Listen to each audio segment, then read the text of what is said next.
And good afternoon, everyone. It is Sunday afternoon, and you are looking at the single control rack here of the SMC-ESP-1.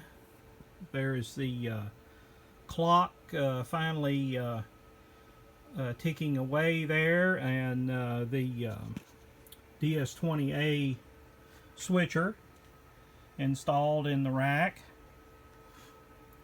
And for the first time in 20 years, ESP Ready is being displayed on the ESP-1 console. A few segments, there's a drive transistor or IC that I'm going to have to investigate. There's a segment missing, looks like. So pretty good after 20 years of storage to come back to life and say ESP ready.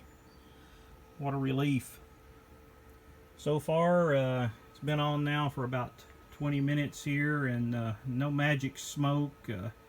Did go over the main power supply and replace filter caps and a Zener diode in the 24 volt supply as well. All seems to be good. Power supply has been blasted and repainted. Suffered a little bit of rust, surface rust and stuff from sitting on the bottom of the rack here for 20 years. Got to pull out the Otari ARS 1000s. Go over them real good. I've got 3 of them that goes with this system, and a triple decker ITC and the interface that we'll be going over and connecting up and be trying out. But so far so good. No magic smoke has been released. It has come up and said ESP ready. Other than a segment driver that I'm going to have to investigate, find out where either got a bad IC, bad transistor, or simply a bad solder connection after 20 years. But at least that's better than having some mysterious logic issue that take weeks to solve. SMC ESP-1 system.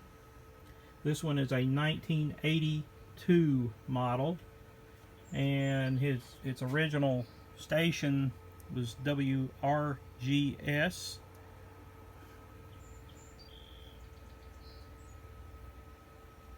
PDC-5 clock, which was fully restored. Had a counter IC bad in the hours position. Once again, the switcher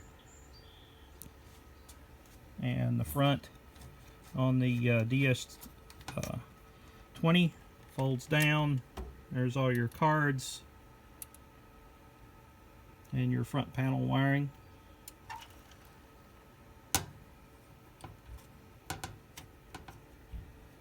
Your manual switcher. Anyhow, there is the control rack, and more to come.